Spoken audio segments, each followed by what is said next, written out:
Thanks for being with us.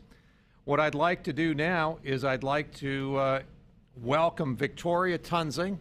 She is an attorney and a partner at DiGenova and Toensing to discuss one of her clients, Gregory Hicks. But it's more than Victoria Toensing, the attorney. Victoria is a good friend of mine, as is her husband, Joe DiGenova. Back in the 1990s, they welcomed me to Washington, D.C., when Newt Gingrich said, "Hoekstra, you're going to investigate the Teamsters." I said, "No, I'm not. I like my knees." He said, "No, you're going to do it anyway." And then a day later, he said, "And oh, by the way, these are your investigative attorneys, Victoria and Joe." And you take a Midwestern guy from Holland, Michigan, a couple of high-powered attorneys from Washington, D.C., it's oil and water. They don't mix, and we've been a great team now for about the last 16 years. Victoria, welcome. Well, it's so good to talk to you. Hi, Pete. Hey, hi, Victoria. Before we talk specifically about your client, Gregory Hicks, who is one of the whistleblowers from Benghazi, you've got a tremendous amount of background on working with whistleblowers, working with folks in the intelligence community who have had issues with the bureaucracy. They've had issues with the leadership. Give us the personal side of the risks that these people face when they want to expose wrongdoing within the CIA, within the State Department. I mean, they pay potentially a terrible personal price. Isn't that right? Yes, all this bull that Brennan, the president of DCI, has put out about, that people can come forward, all they have to do is follow the procedures. Well, you know what the procedures are. First of all, you have to go to your superior to say, I'm going to go up to the Hill to tell somebody that something wrong is going on. I mean, it's the Senate and the House has to change that. They have to have people come up there and be anonymous and not have to go to their superiors. And the second that also then maybe gets us away from the things like Snowden, where he would have had an out where you said, hey, you could have gone to Congress rather than going to Russia. Correct, because he really could. He then could have, but he doesn't have that out now. Nobody does. But here's the second thing, Pete, and this is the thing that's so upsetting and what I've seen with a number of clients. The CIA even has a term for it. It's called a burn notice. And if somebody then is put in going to report wrongdoing or doing something that the agency is mad about, then all kinds of people around them start making up things that happen to them or say, I just saw her lose her temper. My goodness, you need counseling. I can tell you, it's always, I just wait until the person says, and then after, 4 weeks, they came in and said, we think you need counseling, and they want to send them off to the shrink. It's very frightening. It's a huge risk for these folks to do the kinds of things that your client is doing.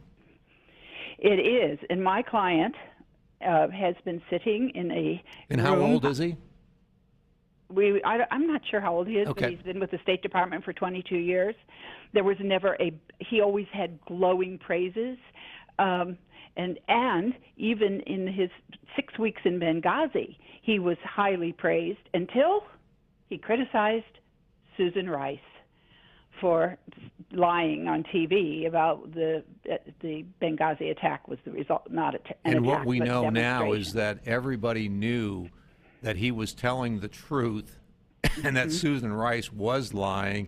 Your client was right. She was wrong, as was most of the Obama administration. And your guy is the one that's out on a limb.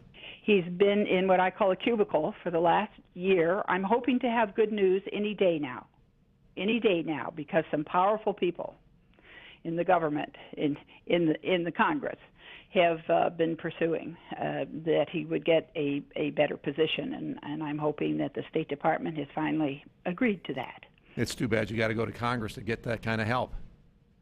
Oh, yeah, well, if it's left to their own devices without the help of members of Congress, the State Department would just cream him away, and he would have just disappeared. Because it's happened to other people. I mean, he's seen it happen to other people. Yeah, You just never think it's going to happen to you, but then it does. And obviously, this is a guy that cares passionately about his country. Oh, Believes that something really that there's still a story that needs to be told about Benghazi that the American people haven't heard about. And let me tell you one of the stories, because it hasn't received, it's just received a little bit of attention, but it's really important about the lack of security after two ambassadors, not only Ambassador Stevens, but his predecessor, vehemently said, we want more security. We must have more security. And Greg Hicks went to the people before he went over there. He went to Charlene Lamb and said, we must have more security there. And do you know what the State Department did? They didn't do anything. No, that would have been better. Oh, yeah, okay. They had 30 people, personnel guarding them. They went from 30 to 10. Yeah. By the time when Greg Hicks arrived July 31st, 2012, there were 30 people guarding the embassy, and by mid-September there were 10. Yeah, and there's a lot to be there's a lot to find out about Benghazi yet, about where the decisions were made, about what happened on September 11, 2012. Why they had a huge CIA annex there, what types of things were going on. I think there are a tremendous number of press reports out there that indicate that the CIA and the State Department knew that there were a lot of radical elements around Benghazi, including key al-Qaeda operatives and leaders, and that traveling around Benghazi on September 11 was just a bad idea. And our government knew it, and notwithstanding that, they lowered the security, and then got upset with a person. Another reason the State Department got upset with Greg was because he took Jason Chaffetz around and showed him the problems with security when Chaffetz came out after the attack to look around the embassy. Yeah, because I did enough Codels in my time on the Intelligence Committee. The one thing that they want to do when you're on a Codel is they want to make sure they keep you very busy with the people that they know and they control. And it sounds like what Greg did is exactly what a member of Congress wants to have on a Codel, is take me to the people that can actually tell me the story. And that's what Greg did with Chaffetz when he came to Libya. Well, did you ever have this happen? Did you ever have a minder there from the State Department, meaning somebody who was there to make sure that Greg and the member of Congress were never alone?